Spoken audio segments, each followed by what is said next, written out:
এটা আল্লাহ পাকের অসীম দয়া যে আমরা যদি দুনিয়ার প্রত্যেকটা কাজ মুহাম্মদ সাল্লাল্লাহু আলাইহি ওয়াসাল্লামের তরিকা এবং পদ্ধতিতে করি, তাহলে প্রতিটা কাজ ইবাদত এবং নেকির মাধ্যম হিসেবে গণ্য হবে।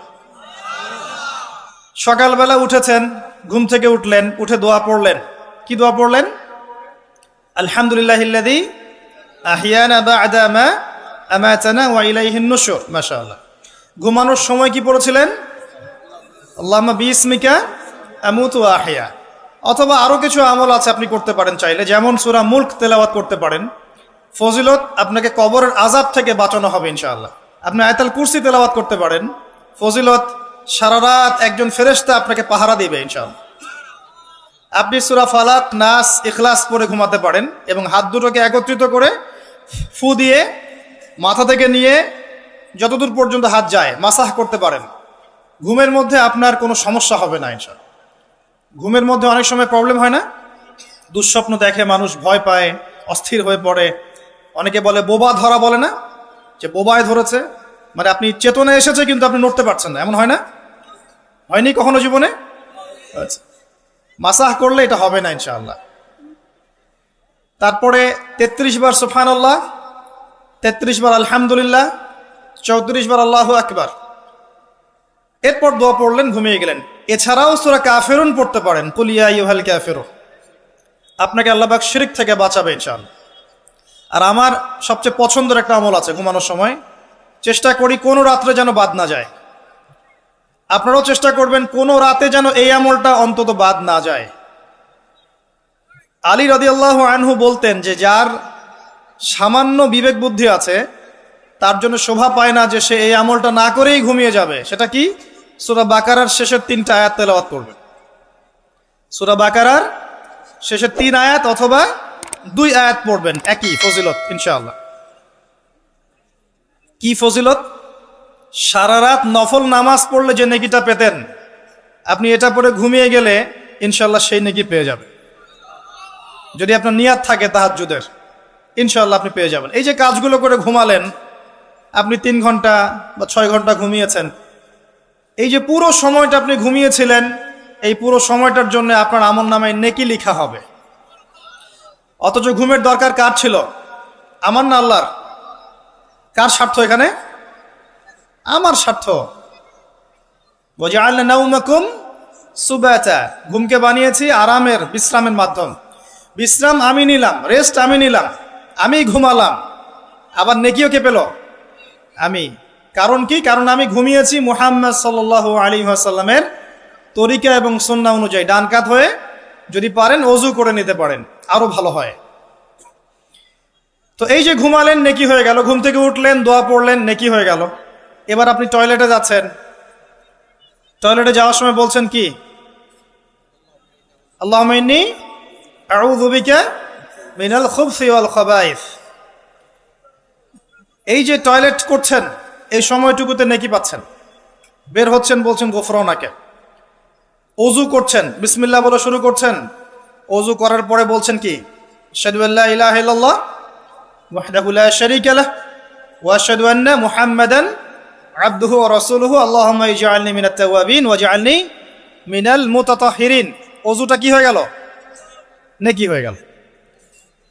এভাবে আপনি নামাজে যাচ্ছেন। এবার এই যে মসজিদে যাচ্ছেন পায়ে হেঁটে, প্রত্যেক পদক্ষেপে আপনার গুনাহ মাফ হচ্ছে, প্রত্যেক পদক্ষেপে আপনার নেকি হচ্ছে এবং রহমত বরকত হচ্ছে। এছাড়াও আপনার মর্যাদা আল্লাহর কাছে বাড়ছে। সলাতে নামাজ, জামায়াতে সলাত পড়ছেন, নর্মালি নামাজ পড়লে আপনি যে নেকি পেতেন তার চাইতে 25 বা 27 গুণ বেশি পাচ্ছেন। এবং একটা সামাজিক ঐক্য গড়ে উঠছে। সামাজিক ঐক্য, মুসলিমদের মধ্যে ভেদাভেদহীন একটা সাম্যের সমাজ গড়ে উঠছে নামাজের মধ্য দিয়ে, তাই নয় কি? নামাজটা নেকি। নামাজ শেষ হয়ে গেল, আপনি এখন বসে বসে জিকির আজগার করছেন। নামাজের পরে জিকির আছে না? নাকি ইমাম সাহেবের সাথে একটা মোনাজাত দিয়েই চলে যাবেন? কি করবেন? তাসবিহ তাহলিল নাই? আস্তাগফিরুল্লাহ আস্তাগফিরুল্লাহ আস্তাগফিরুল্লাহ নাই? আল্লাহুম্মা আনতাস সালাম ওয়া মিনকাস সালাম তাবারাকতা ইয়া যাল জালালি ওয়াল ইকরাম নাই? আল্লাহুম্মা আইন্নি আলা যিকরিকা ওয়া শুকরিকা ওয়া হুসনি ইবাদাতিক নাই? আয়াতুল কুরসি নাই? ফালাক নাস ইখলাস, অনেক তাসবিহ তাহলিল আছে। 33 বার সুবহানাল্লাহ, 33 বার আলহামদুলিল্লাহ, 33 বার আল্লাহু আকবার, কালিমা শাহাদাত আছে না? এবং আপনি দোয়াও করবেন, কারণ ফরজ সালাতের পরে দোয়া কি হয়? কবুল হয়। তো এই যে নামাজটা আপনি পড়লেন, নেকি হয়ে গেল মাশাআল্লাহ। তাসবিহ তাহলিল করছেন, আপনি নেকি পাচ্ছেন, আলহামদুলিল্লাহ। এরপরে আপনি কোথায় যান? হয় পড়াশোনা করতে যান, অথবা আপনি স্কুল কলেজে যাচ্ছেন, অথবা মাদ্রাসায়, অথবা বাসায় পড়াশোনা করেন, অথবা ব্যবসায় যান, চাকরিতে যান, প্রশাসনের কাজে যান, রাষ্ট্রের কাজে চলে যান, এই তো করেন। দিনটা এভাবে শুরু হয় না? এখন যদি পড়াশোনার সেকশনে আপনি যান, স্টুডেন্ট হন আপনি, এবং আপনার পড়াশোনার উদ্দেশ্য যদি হয় যে আমি জ্ঞান অর্জন করব, এই উদ্দেশ্যে এই জ্ঞানকে কাজে লাগিয়ে আমি দিনের খেদমত করব, এই জ্ঞানটাকে কাজে লাগিয়ে কি করব? দিনের উপকার করব, দিনের খেদমত করব, মানুষের উপকার করব, জাতির, দেশের, আপনার উম্মার, জনগণের কল্যাণ করব, ভালো কিছু করব। আপনার এই জ্ঞান অর্জনটা কি হবে জানেন? ইবাদত, এবং এটা বড় ইবাদত। আমলের চেয়ে ইলমের মূল্যটা বেশি। আল ইলমু ক্বাবলা আল কওলি ওয়াল আমাল, কথা কাজের আগে হচ্ছে জ্ঞান। আর যারা মাদ্রাসায় পড়বেন এই উদ্দেশ্যে যে আমি এই জ্ঞান অর্জনের মধ্য দিয়ে উম্মাকে সংস্কার করব, নিজে দিন জানবো, মানুষকে দিন প্রচার করব, এবং দিনের প্রচার প্রসার প্রতিষ্ঠায় আমি আমার জায়গা থেকে ভূমিকা রাখবো। আমি মুহাদ্দিস হব, মুফাসসির হব, আমি ইনশাল্লাহ বড় আলেম ফকি হব। অহংকার করব না, মানুষকে সঠিক দিনটা জানানোর জন্য, আল্লাহর সন্তুষ্টির জন্য আমি দিন শিখব। ইবাদত হবে না? এবং তার মর্যাদা এত বেশি হবে, এত বেশি হবে। নবী সাল্লাল্লাহু আলাইহি ওয়াসাল্লাম বলেছেন, সাধারণ মানুষের উপরে নবী সাল্লাল্লাহু আলাইহি ওয়াসাল্লামের যে মর্যাদা, ইবাদত গুজারদের উপর আলেমের সেই মর্যাদা। এবং এই জ্ঞান অর্জন করতে গিয়ে আপনি যখন পা ফেলছেন, বাড়ির থেকে বের হচ্ছেন, আপনার পায়ের নিচে ফেরেশতারা সম্মানের পাখা বিছিয়ে দিবে। এমনকি আসমান জমিনের সমস্ত সৃষ্টি, এই গর্তের মধ্যে যে পিপিলিকা আছে, পিঁপড়া, এবং সমুদ্রের নিচে যত মাছ আছে, সমস্ত প্রাণী ওই আলেমের জন্য ইস্তেগফার করতে থাকে, ক্ষমা প্রার্থনা করতে থাকে। এই ফজিলত অন্য কোথাও পাবেন না। এমনকি যতক্ষণ সে ইলম অর্জনের পথে আছে, সে আল্লাহর রাস্তাতেই আছে, ফি সাবিলিল্লাহ সে কাজ করছে। আপনি যদি জেনারেল লাইনেও পড়াশোনা করেন, কিন্তু আপনি চিন্তা করছেন আমি এই পড়াশোনা দিয়ে দেশের, জাতির, উম্মার, মানবতার কল্যাণে কাজ করব, দিনকে এগিয়ে নিব।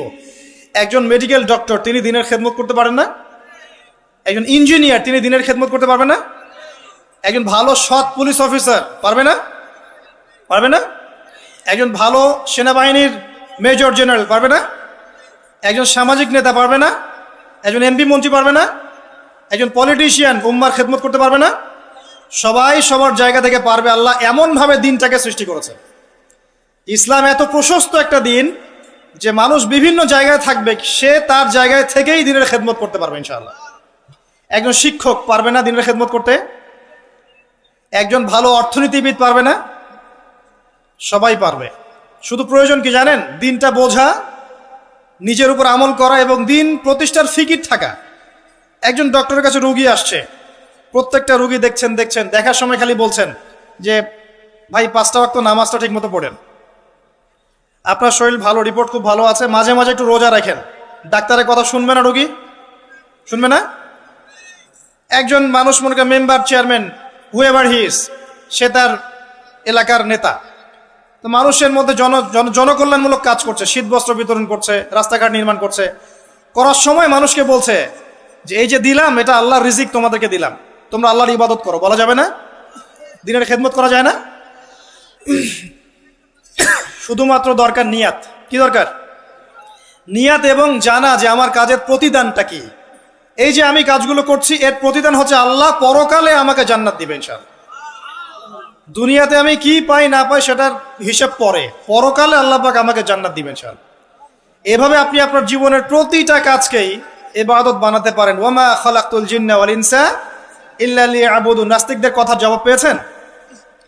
এটা অন্য ধর্মের ক্ষেত্রে প্রযোজ্য, যে শুধু ইবাদত বন্দেগী বা পূজা অর্চনা তারা যেটা করে এটাই ইবাদত বলে গণ্য হয়, কিন্তু ইসলামের মধ্যে প্রতিটা কাজই ইবাদত বলে গণ্য হয় যদি আপনি প্রতিটা কাজ নবী সাল্লাল্লাহু আলাইহি ওয়াসাল্লামের তরিকা এবং সুন্নত মোতাবেক করতে পারেন। আমার কথা কি বোঝা আছে ভাই? আলহামদুলিল্লাহ। এবার ধরেন আপনি বাসায় ফিরে আসলেন, মাঝখানে জোহরের নামাজ পড়েছেন, আসরের নামাজ পড়েছেন জামাতে, জামাত যদি ছুটে যায় বাসায় জামাত করেছেন, বা আপনার অফিসে জামাত করেছেন, ব্যবসা প্রতিষ্ঠানে জামাত করেছেন, অথবা একাই হয়তো পড়তে বাধ্য হয়েছেন, পড়েছেন, নামাজ পড়েছেন। নামাজ পড়ার পরে আপনি সন্ধ্যায় বাসায় ফিরে আসলেন।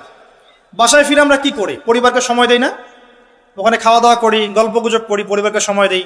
এখন অবশ্য এই সময় দেওয়ার প্রবণতা কমে যাচ্ছে, সবার হাতে হাতে এখন স্মার্টফোন। একটা বাসায় 10টা জগৎ, আর একটা বাসায় 10টা মেম্বার, 10 জনের 10টা ফোন, 10টা আলাদা আলাদা পৃথিবী একটা বাসার মধ্যে। আগে ওই যে টেলিভিশন ছিল না, এখন তো টেলিভিশন উঠে যাচ্ছে, তাই না?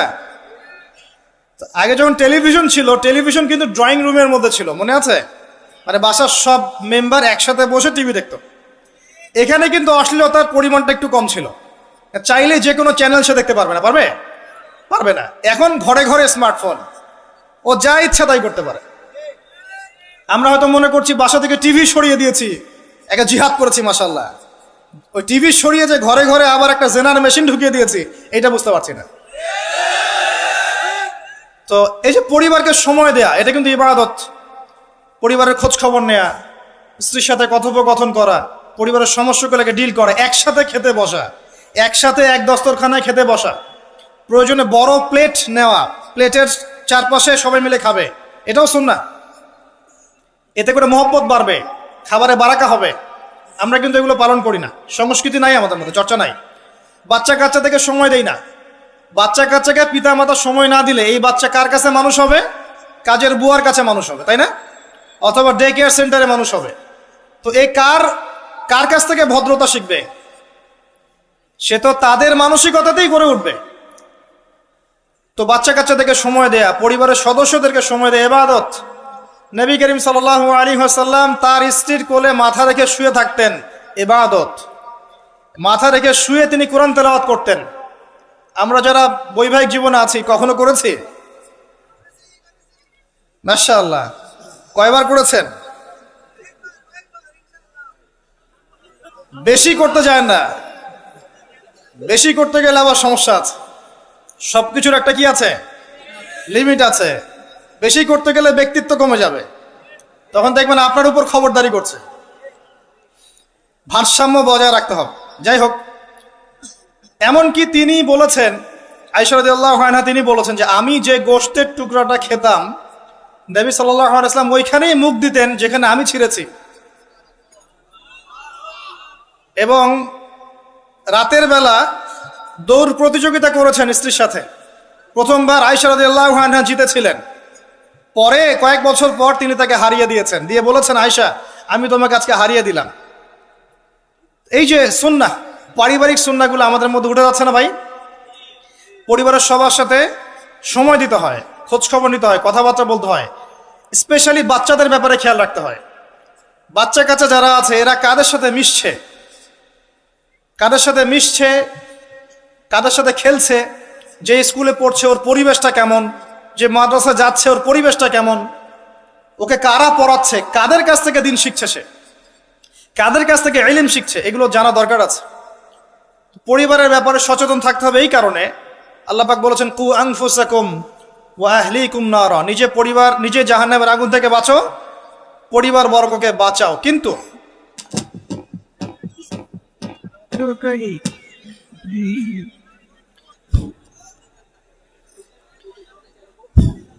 এখানে একটা কথা আছে যে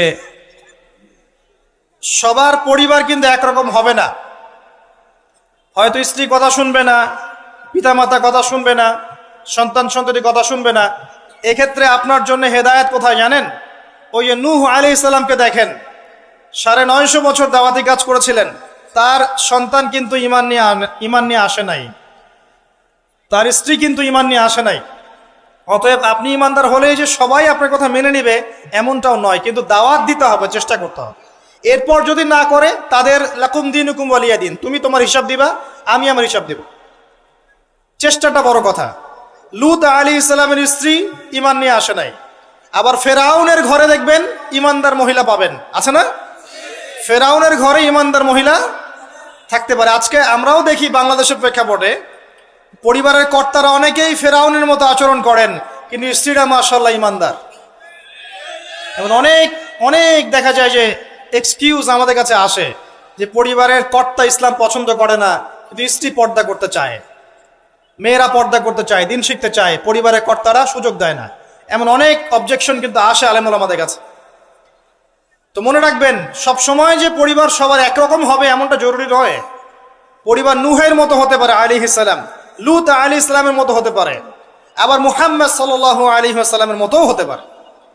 আমাদের কাজ হচ্ছে পৌঁছে দেয়া, তা'মুরুনা বিল মা'রুফ ওয়া তানহাউনা আনিল মুনকার, এতটুকু। আপনি আপনার অধীনস্থদের উপরে কঠোর হতে পারবেন, যেমন আপনার স্ত্রী এবং সন্তান সন্ততি। কিন্তু আপনার বাবা নামাজ পড়ে না, যার বয়স 60 বছর, আপনি কি তাকে পিটাতে পারবেন? পারবেন না। কিন্তু আপনার সন্তানের বয়স 12 বা 15, সে নামাজ পড়ে না, আপনি তাকে মারতে পারবেন না? এই হলো অবস্থা। পরিবারকে সময় দিতে হবে তাদের হেদায়েতের জন্য, এটা কিন্তু ইবাদত। এমনকি স্ত্রীর সাথে যে সময়টা আপনি কাটাচ্ছেন, অন্তরঙ্গ সময়, এটার জন্যও আপনি নেকি পাবেন। সাহাবায়ে কেরাম বললেন, ইয়া রাসূলুল্লাহ সাল্লাল্লাহু আলাইহি ওয়াসাল্লাম, এই কাজটা তো আমরা প্রবৃত্তির মানে যে তাড়না, এটা নিবারণ করতে গিয়ে কাজটা করি, এর জন্যও কি নেকি পাবো? নবী সাল্লাল্লাহু আলাইহি ওয়াসাল্লাম বললেন, এই কাজটা তোমরা যদি অন্য কারোর সাথে করতে তোমাদের কি গুনাহ হতো না? সাহাবীরা বললেন, হ্যাঁ গুনাহ হতো। অতএব এই কাজ তুমি যদি স্ত্রীর সাথে করো, ইনশাআল্লাহ তুমি নেকি পাবে। সন্তানদেরকে বড় করছি, এই সন্তানদেরকে এই নিয়াতে বড় করতে হবে যে এরা বড় হয়ে আল্লাহর দ্বীনকে এগিয়ে নিবে, আল্লাহর পথে দায়ী হবে, আলেম হবে, মুজাহিদ হবে, মুহাদ্দিস হবে, মুফাসসির হবে, তারা দ্বীনের খেদমত করবে। এই সন্তান আপনার জন্য সাদকায়ে জারিয়ার মাধ্যম হবে ইনশাআল্লাহ। কিছু না হোক, সন্তান ভালো মানুষ হবে, তার দ্বারা কেউ ক্ষতিগ্রস্ত হবে না, সে মানবতার কল্যাণে কাজ করবে, আপনি ওই সন্তানের জন্য নেকি পাবেন ইনশাআল্লাহ তাআলা। এই যে আপনার পুরো জীবন, শুরু থেকে ঘুম থেকে নিয়ে একেবারে পরিবার, সমাজ, রাষ্ট্র পরিচালনা পর্যন্ত প্রত্যেকটা কাজ যদি কোরআন এবং সুন্নাহর অনুকূলে হয় এবং নবী সাল্লাল্লাহু আলাইহি ওয়াসাল্লামের সুন্নাহ পদ্ধতিতে হয়, পুরো জীবনটাই আপনি নেকি পাচ্ছেন আলহামদুলিল্লাহ। এটাই সেই আয়াত, ওয়ামা খালাকতুল জিন্না ওয়াল ইনসা ইল্লা লিয়াবুদুন, আমি মানুষ এবং জিনকে সৃষ্টি করেছি শুধুমাত্র আমার ইবাদত করার জন্য। এবার আসেন, আল্লাহ পাক যখন আমাদেরকে সৃষ্টি করেননি তখন কি ছিল? কারা ছিল পৃথিবীতে? সর্বপ্রথমে কারা ছিল?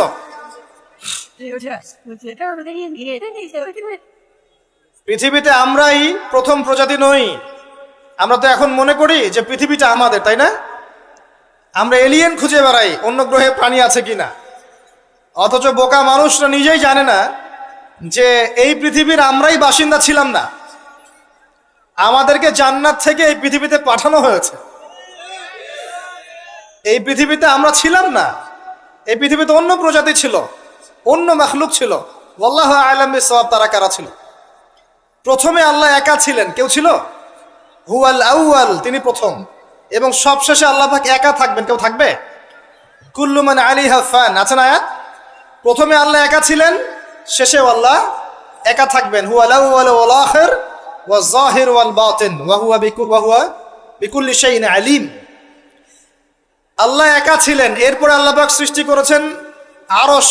আরশ মানে আল্লাহ পাক বিশাল সৃষ্টির মধ্যে সবচেয়ে বড় সৃষ্টি হচ্ছে আরশে আজিম। এই আরশে আজিমের নিচে আল্লাহ পাক ছায়া দিবেন কিয়ামতের মাঠে। কয় শ্রেণীর ব্যক্তিকে? 7 শ্রেণী না 6 শ্রেণী? কয় শ্রেণী? হ্যাঁ, 7 শ্রেণী। তার মধ্যে 1 শ্রেণী হচ্ছে তারা যারা তাদের যৌবন কালটাকে আল্লাহর পথে বিলিয়ে দিয়েছে। এই একটা হাদিসই যথেষ্ট যুবক ভাইদের জন্য, যুবতীদের জন্য, যারা তাদের যৌবন কালটাকে আল্লাহর পথে বিলিয়ে দিয়েছে, এদেরকে আল্লাহ পাক তার আরশের ছায়ায় ছায়া দিবেন। ওই দিন ওই ছায়া ছাড়া কোনো ছায়া থাকবে? আল্লাহ পাক আরশ সৃষ্টি করেছেন, আরশটা ছিল পানির উপরে। কার উপরে? কানা আরশুহু আলাল মা, তার আরশটা ছিল পানির উপরে। এরপর আল্লাহ পাক 6 দিনে সৃষ্টি করেছেন পুরো মহাবিশ্ব। কয় দিনে? 6 দিন। আমাদের দিনের মতো দিন না, আল্লাহর কাছে শুধু যে কিয়ামতের দিনটাই আমাদের হিসেবে 50,000 বছরের সমান। কত বছর ভাই? 50,000 বছরের সমান একদিন, কিয়ামতের দিন। কিয়ামতের দিনের কি দরকার ছিল? কি মনে হয় আপনাদের? কিয়ামতের দিনের কি দরকার ছিল? ছিল। যদি কিয়ামতের দিন না থাকতো তাহলে পৃথিবীর সব জালেম পার পেয়ে যেত। কিয়ামতের দিন আছে বলেই কোনো জালেম পার পাবে না ইনশাআল্লাহ। কোনো মাজলুমের চোখের প্রাণে বৃথা যাবে না ইনশাআল্লাহ, কারণ কিয়ামতের দিন আছে। এটা হচ্ছে মাজলুমের আশার দিন আর জালেমের জন্য হতাশার দিন। কিয়ামতের দিন না থাকতো তাহলে সমস্ত খুনি, ব্যভিচারী, ধর্ষণকারী, জালেম, ফাসেক, আল্লাহদ্রোহী সবাই পার পেয়ে যেত না। আল্লাহ পাক পার দিবেন না বলেই কিয়ামতের দিন রেখেছেন। ছোটবেলায় আমরাও মনে করতাম যে মানুষের জন্ম নিয়েছে, কি ভুলটা করলাম, হিসেব নিকেশ, জান্নাত জাহান্নাম, কত সমস্যা। যত দিন যাচ্ছে বুঝতে পারছি যে ভাগ্যিস কিয়ামতের দিন বলে একটা দিন আছে, না হলে জালেমের এই জুলুমের কোনো বদলা হতো না আর মাজলুম তার অধিকার ফিরে পেত না। তো 50,000 বছরের সমান ওই দিন মানুষ অস্থির হয়ে যাবে এই কারণে বিচার শুরু হচ্ছে না কেন। একবার আদম আলাইহিস সালামের কাছে দৌড় দিবে, একবার নবী নূহ, একবার মূসা, একবার ঈসা, একবার ইব্রাহিম, সবাইকে রিকোয়েস্ট করবে মানুষ দলে দলে গিয়ে যে আল্লাহকে বলেন অ্যাটলিস্ট বিচারটা যেন শুরু করেন উনি। অপেক্ষা করা কাজটা কষ্টকর না ভাই? কারোর জন্য অপেক্ষা করা কষ্টকর না? অপেক্ষা করতে করতে ঘামে একদম গলা পর্যন্ত ডুবে যাবে। আল্লাহ পাক হেফাজত করুন আমাদেরকে। ওই 7 শ্রেণীর মানুষের মধ্যে আল্লাহ পাক আমাদেরকে আশ্রয় দান করুন, আল্লাহুম্মা আমিন। এরপরে যেটা বলছিলাম যে এই 50,000 বছরের সমান দিনে একজন ব্যক্তি আপনার আমার জন্য সুপারিশ করবে, তার নাম কি? এবার হাত উঁচু করেন, কতজন আপনাদের মধ্যে ওই ব্যক্তির সাল্লাল্লাহু আলাইহি ওয়াসাল্লাম তার জীবনী পড়েছেন জীবনে একবার? অনেস্টলি বলবেন, সততার সাথে। হাত নামান। এবার চিন্তা করেন, এই যে আমরা স্লোগানগুলো দেই যে আল কোরআনের আলো ঘরে ঘরে জালো, নারায়ে তাকবীর, আল্লাহু আকবার, স্লোগান দেই না অনেক? বাস্তবতা স্লোগানের মধ্যে পার্থক্য নাই? যখন আপনি দেখবেন প্রতিটা যুবক বা প্রত্যেক ব্যক্তি আমাদের সমাজের মধ্যে নবী সাল্লাল্লাহু আলাইহি ওয়াসাল্লামের জীবনী সম্পর্কে ভালো ধারণা রাখে, কোরআনুল কারীম মাশাআল্লাহ তেলাওয়াত করতে জানে, কোরআনের অর্থ বোঝার চেষ্টা করে, মাশাআল্লাহ হকপন্থী আলেম ওলামাদের কাছে যায়, আত্মশুদ্ধি অর্জন করে, হালাল খায়, পারিবারিক আদর্শ সুন্দর করে গড়ে তোলার চেষ্টা করে, ন্যায়ের পথে তাকে অন্যায় করে না, তখন অটোমেটিকলি কোরআনের আলো ঘরে ঘরে জ্বলবে না? তাহলে মূল কাজটা কি? আইওয়াশ এবং শোডাউন করা না মূল কাজ করা? মূল কাজটা কি?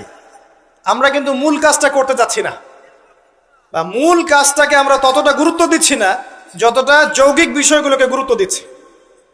আর এই কারণে দীর্ঘদিন থেকে দেখছি যে উম্মার অবস্থা মোটামুটি অপরিবর্তনীয় আছে, বরং দিন দিন ডে বাই ডে আস্তে আস্তে অধঃপতন হচ্ছে। আপনি হয়তো প্রশ্ন করতে পারেন আমার দিকে আঙ্গুল তাক করে, কে বললো আপনাকে অধঃপতন হচ্ছে? আমরা তো দেখছি উন্নতি, অগ্রগতি আর প্রগতি। আমি বিনয়ের সাথে বলবো আর 10টা থেকে 20টা বছর অপেক্ষা করেন। 5 বছর আগে বিনয়ের সাথে বলেছিলাম যে 10 বছর অপেক্ষা করেন, কাগজের টাকা বলে কিছু থাকবে না।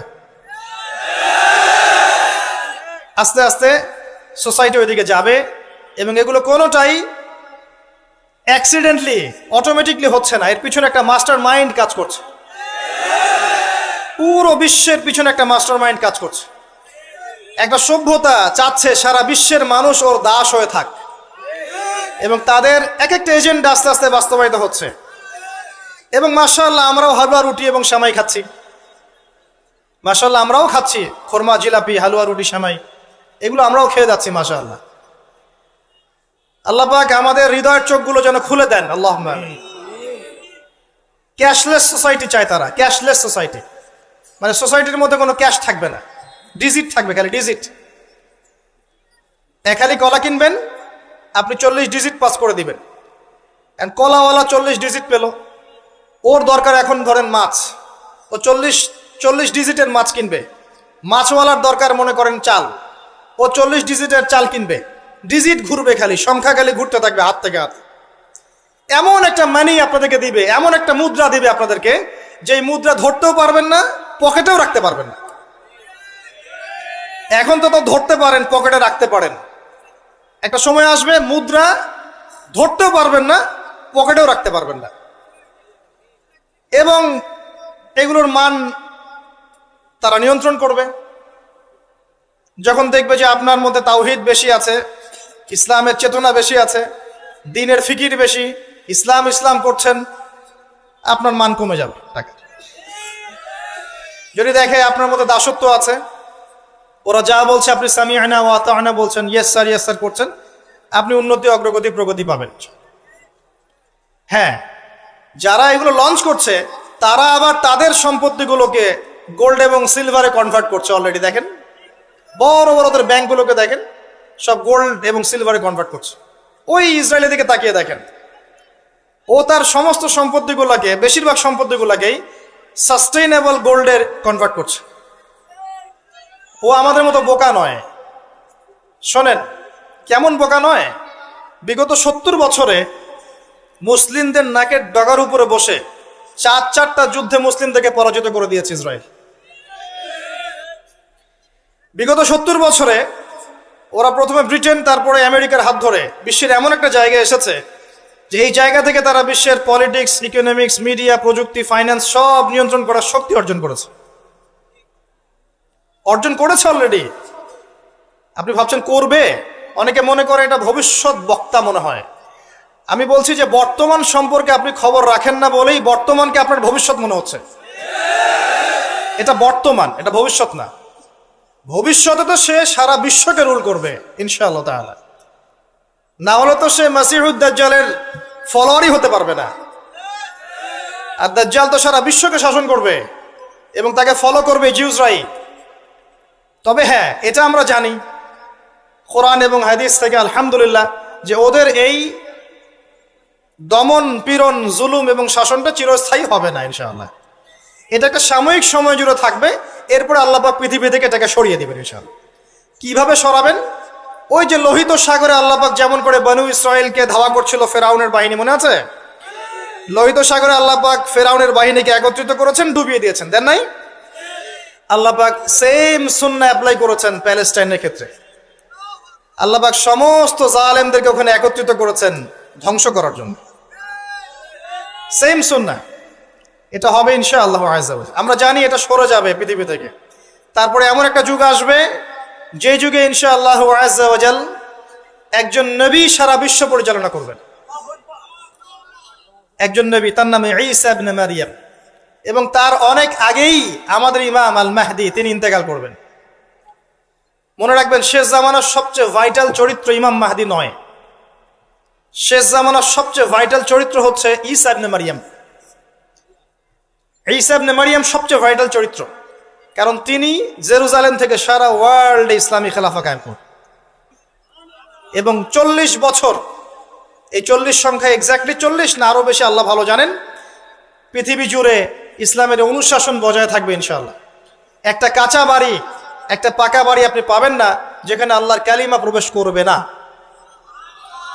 জুলুম বলে কিছু থাকবে না ইনশাআল্লাহ। যা দেখছেন আপনি এখন ওয়ার্ল্ড ওয়াইড যে দাপট, দেখে মনে হচ্ছে বিশ্ব এদের কোনো অস্তিত্বই বিশ্বে থাকবে না। এখন সারা বিশ্ব থেকে তাকিয়ে আপনার কাছে মনে হচ্ছে মাশাআল্লাহ, NATO, United Nations, world bank, এইটা সেটা, বিশ্ব যে কি হচ্ছে সারাদিন। শুক্র গ্রহ আমার, একজন বলছে না শুক্র গ্রহ আমার, একজন মিসাইল তৈরি করছে, আর একজন প্রতিরক্ষা ব্যবস্থা করছে।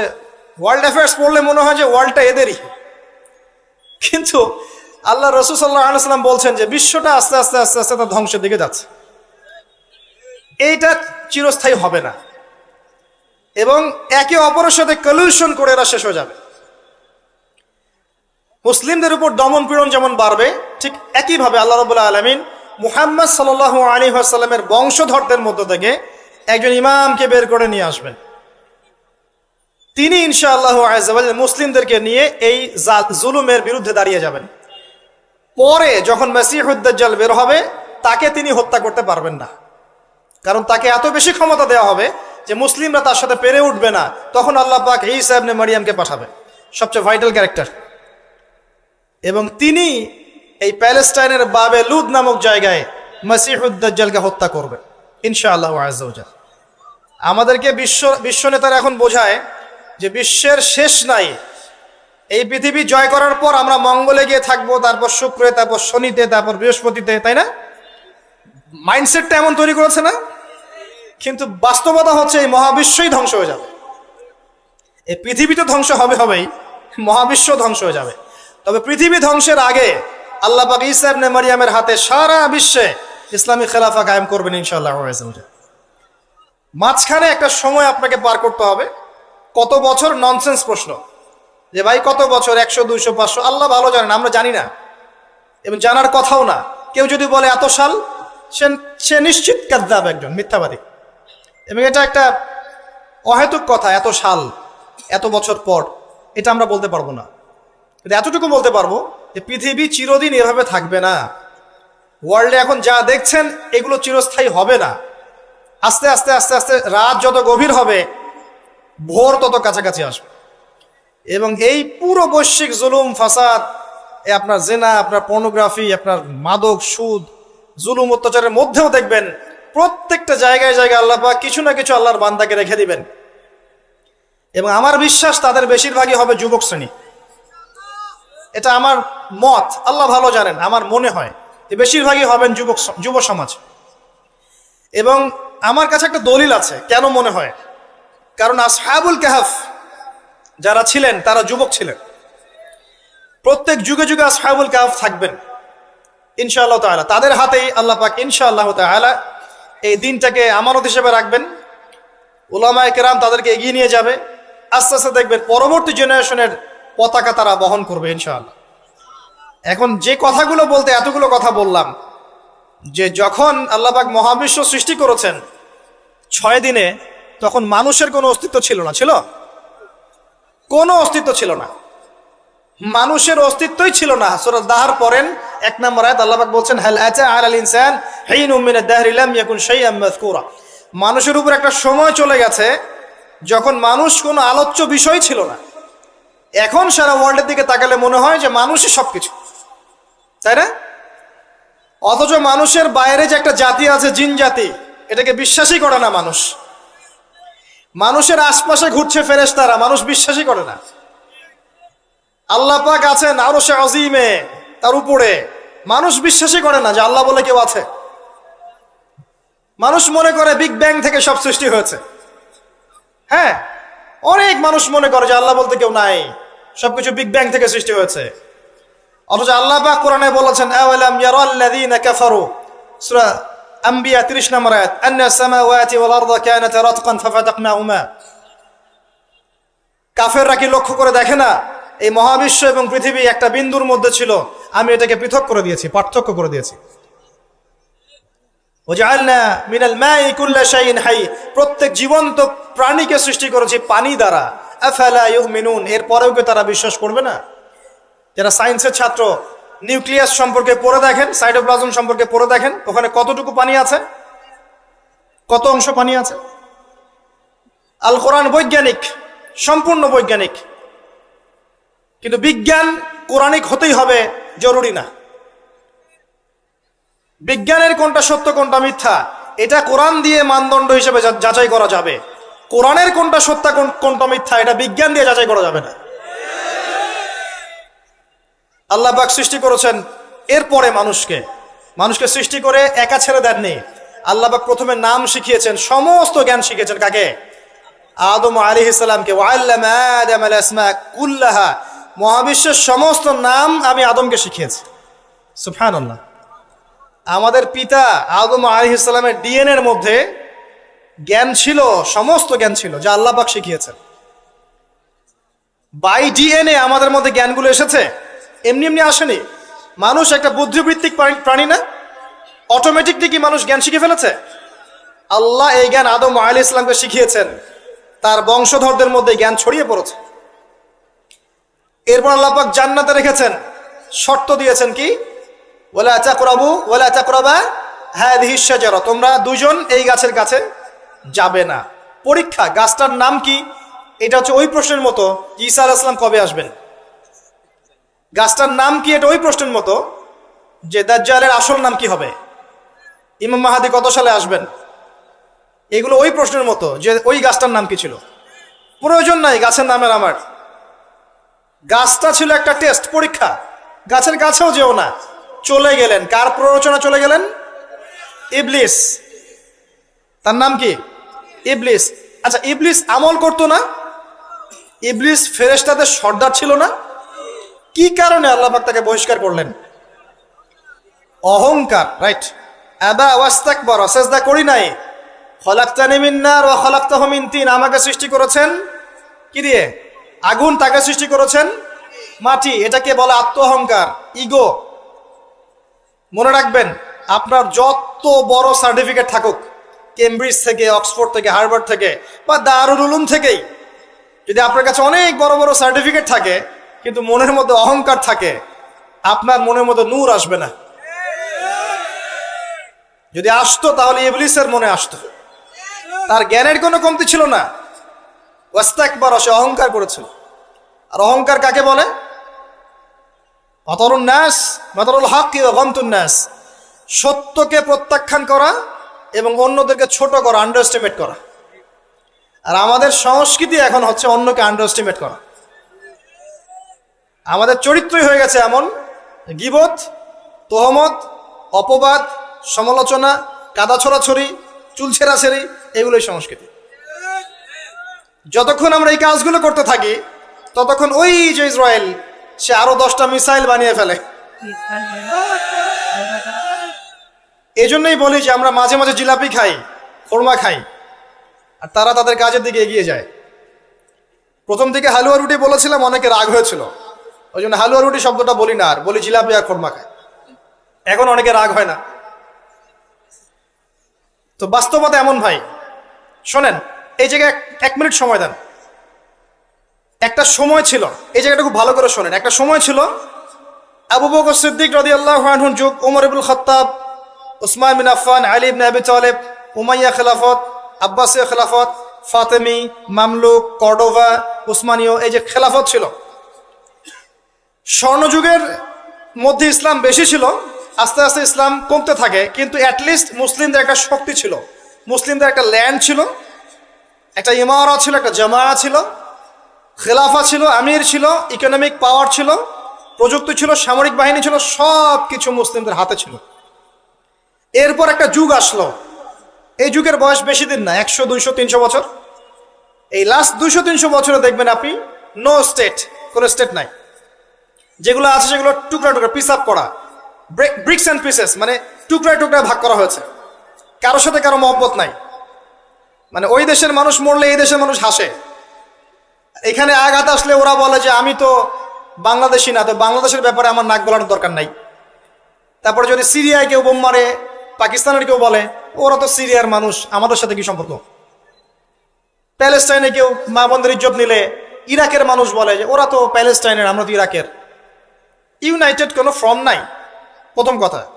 না কোনো ইউনাইটেড নেশন, না কোনো খেলাফা, না আমির, না সবার মাঝে একটা ইদ্যতা, না ইকোনমিক কোনো বেস, না স্বতন্ত্র মিডিয়া প্রযুক্তি, স্বতন্ত্র সিস্টেম, স্বতন্ত্র political system, economic system, media, প্রযুক্তি, আপনার সমরাস্ত্র, ওভারঅল যে বিষয়গুলো আমাদের ছিল স্বর্ণযুগে, এগুলো লাস্ট 200-300 বছরে অনেকটা কমে গেছে। এবং যখন কমে গেছে, এই সময়টুকুর মধ্যে ইসলামের বিরোধী শক্তি যারা আছে, স্পষ্ট প্রকাশ্য বিরোধী শক্তি যারা ভিতরের বাইরের, এরা এই প্রত্যেকটা সেক্টরে উন্নতি করেছে। আর আমরা এই মূল জিনিসগুলো দিকে ফোকাস না করে পড়েছিলাম কোথায়? আপোষের গীবত, আমাদের তহমত, আপোষের কাদা ছড়াছড়ি। একটা নেশনের মধ্যে সবাই ভাই না আমরা? একটা নেশন, মানে একটা নেশনে কি থাকে? ল্যান্ড থাকে, ভূখণ্ড লাগে, সার্বভৌমত্ব লাগে, জনসংখ্যা লাগে, তারপর কি লাগে? এগুলো লাগে না? সরকার লাগে। 4টা বিষয় দরকার হয়। রাষ্ট্রের সঙ্গে এগুলো পাবেন। ওভারঅল দেখবেন গভর্নমেন্ট থাকবে, প্রশাসন থাকবে, জনগণ থাকবে, আলেমোলামা থাকবে, যুব সমাজ থাকবে, তরুণ প্রজন্ম থাকবে, যুবতীরা থাকবে, বাচ্চা কাচ্চা থাকবে। এই হচ্ছে আপনার প্রজন্ম, একটা নেশন। এই নেশনের সবাই আমরা একে অপরের ভাই নই? আমরা সবাই এক জাতি না?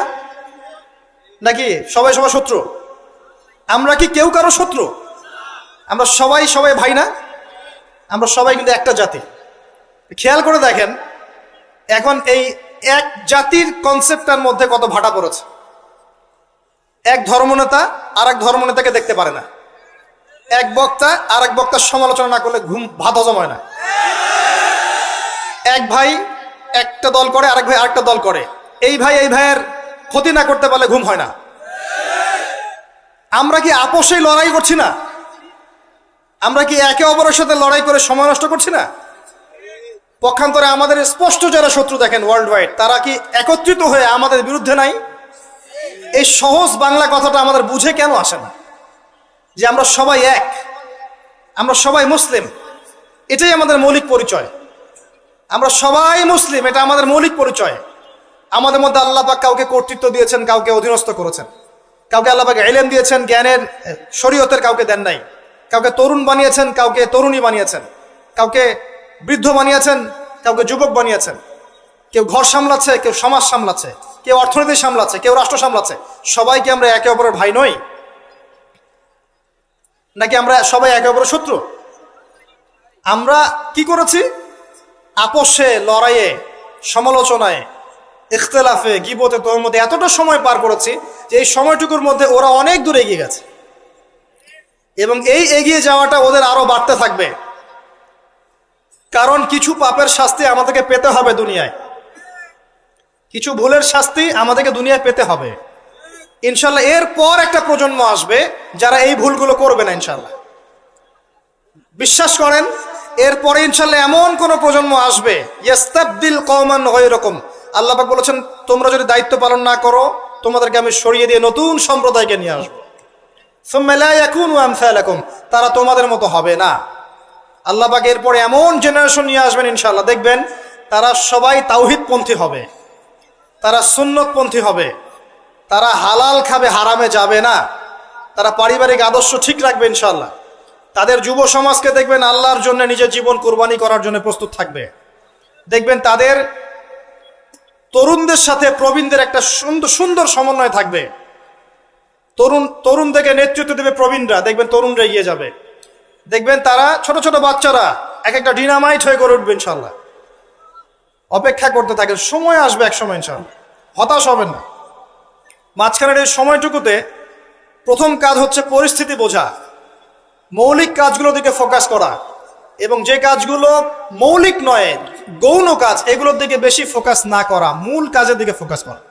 মূল কাজ হচ্ছে সবাই আমরা ভাই ভাই, আপোষে ঐক্যবদ্ধ থাকতে হবে। বা ঐক্যবদ্ধ থাকার জন্য সবাইকে নতুন দল খোলার দরকার নাই, খালি মন থেকে বিশ্বাস করে নেন যে সে আমার ভাই, ব্যাস। খালি মন থেকে মনে করে নেন যে সবাই আমার ভাই, দেখবেন মনের মধ্যে ঐক্য হয়ে গেছে। ঐক্যটা মনের ব্যাপার, ঐক্যটা মনের ব্যাপার, এটা কিন্তু ফিজিক্যাল বিষয় নয়। মন থেকে বিশ্বাস করে নেন যে আমরা যারা তাওহীদপন্থী আছি, মুসলিম আছি বাংলাদেশের, সবাই আমরা ভাই। এমনকি বিশ্বের যারা আছে, যারা নির্যাতিত নিপীড়িত, ওরা আমার উম্মার বাইরে কেউ না, ওরা আমার উম্মারে অন্তর্ভুক্ত। চিন্তা জগতে পরিবর্তন আনেন, মৌলিক কাজে আসেন, পড়াশোনা করেন।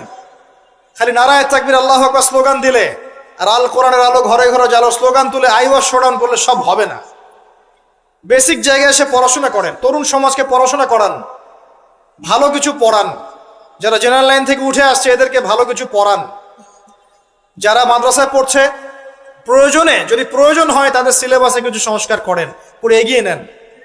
উভয়ের মাঝে একটা সমন্বয় সৃষ্টি করেন, উলামায়ে কেরামের মাঝে ঐক্যের চেষ্টা করেন, আপোষে বিভক্তির চেষ্টা করবেন না। যারা হিংসা, গীবত, তমত, সমালোচনার সংস্কৃতি লালন করে ওদেরকে এড়িয়ে যান, ওইদিকে ভ্রুক্ষেপও করবেন না। একটা সেকেন্ড ওদিকে ভ্রুক্ষেপ করবেন, আপনি এক সেকেন্ড পিছিয়ে যাবেন, এগিয়ে যান।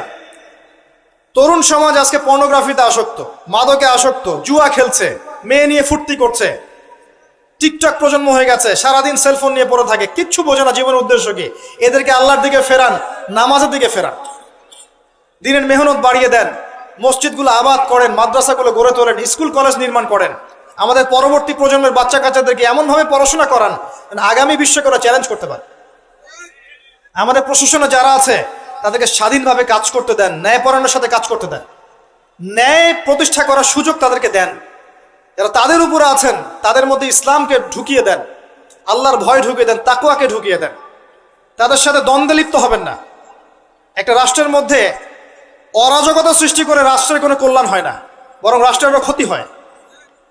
এমন কিছু করতে যাবেন না যাতে করে একটা রাষ্ট্রের জনগণ সরকারের বিরুদ্ধে বিদ্রোহ করা শুরু করছে, এমন কিছু করতে যাবেন না। করতে গেলে উপকারের চেয়ে ক্ষতি বেশি হয়ে যাবে। বরং সৎ কাজের আদেশ, অসৎ কাজের নিষেধের মধ্য দিয়ে কাছে ডেকে ভালোটা বোঝান, এতটুকু দায়িত্ব আপনার। ফাযাক্কির ইন নাফাআতিদ যিকরা ফাযাক্কির লাস্তা আলাইহিম বিমুসাইতির। আল্লাহ যদি তৌফিক দেন, আল্লাহ যদি কবুল করেন, দেখবেন এই মানুষগুলোর মধ্য থেকে উমর রাদিয়াল্লাহু আনহুর মতো মানুষ বের হয়ে যাবে ইনশাআল্লাহ। মনে রাখবেন, উমর ইবনুল খাত্তাব রাদিয়াল্লাহু আনহু অস্ত্র হাতে নিয়ে নবীকে হত্যা করার জন্য বের হয়েছিলেন। আল্লাহ পাক সেই মানুষকে কবুল করে ইসলামের দ্বিতীয় খলিফা বানিয়েছেন, সুবহানাল্লাহ। তো সবার প্রতি সুধারণা রেখে দিনের দাওয়াত সব মহলে পৌঁছে দেওয়ার চেষ্টা করেন। আল্লাহ যদি কবুল করেন, ইসলামকে যদি সঠিকভাবে প্রেজেন্ট করতে পারেন, তারা যদি বুঝতে পারে, দেখবেন তাদের দ্বারা এমন খেদমত সম্ভব যা আমার দ্বারা সম্ভব না।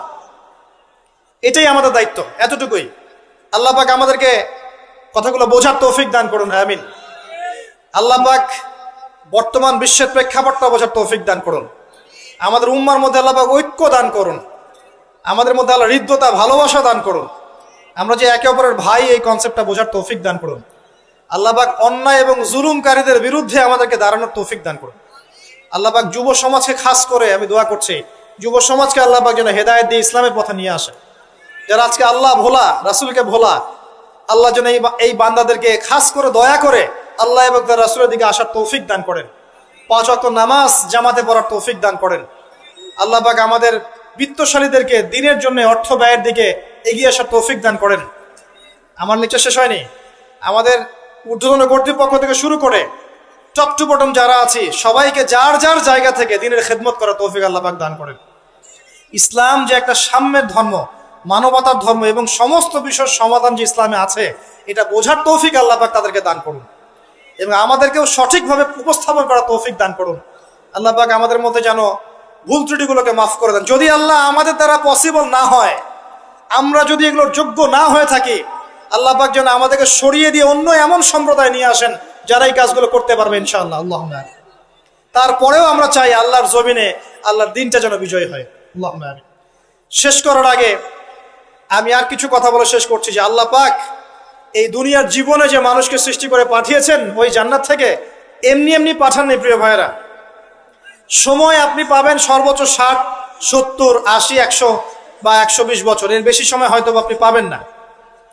এই সময়টুকুর মধ্যে আপনার আমার কর্তব্য হচ্ছে জীবনটাকে ভাগ করে ফেলা, জীবনের কোন কোন জায়গায় কাজ করতে হবে ফিক্স করা।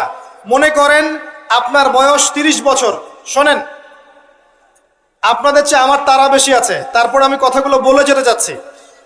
মনে করেন আপনার বয়স 30 বছর, রাত্রে ঠান্ডা মাথায় চিন্তা করেন এই 30 বছরে আপনি কি কি পাপ করেছেন, কাগজে কলমে লিখে ফেলেন। আপনি অনেকগুলো পাপ খুঁজে পাবেন। এই পাপকে 2 ভাগে ভাগ করেন, একটা পাপ আল্লাহর সাথে সম্পৃক্ত, একটা বান্দার সাথে সম্পৃক্ত। যেগুলো আল্লাহর সাথে সম্পৃক্ত, খালি 2 রাকাত নামাজ পড়ে আল্লাহকে বলেন, আল্লাহ, না বুঝে না জেনে শয়তানের প্ররোচনায় পড়ে আল্লাহ জীবনে ভুল করেছিল, আল্লাহ ওয়াদা করছে আজকের পর থেকে কখনো এই পাপে লিপ্ত হব না। পড়বেন আস্তাগফিরুল্লাহাল্লাযী লা ইলাহা ইল্লা হুয়াল হাইয়ুল কাইয়্যুম ওয়া আতুবু ইলাইহি এবং সাইয়্যিদুল ইস্তিগফার।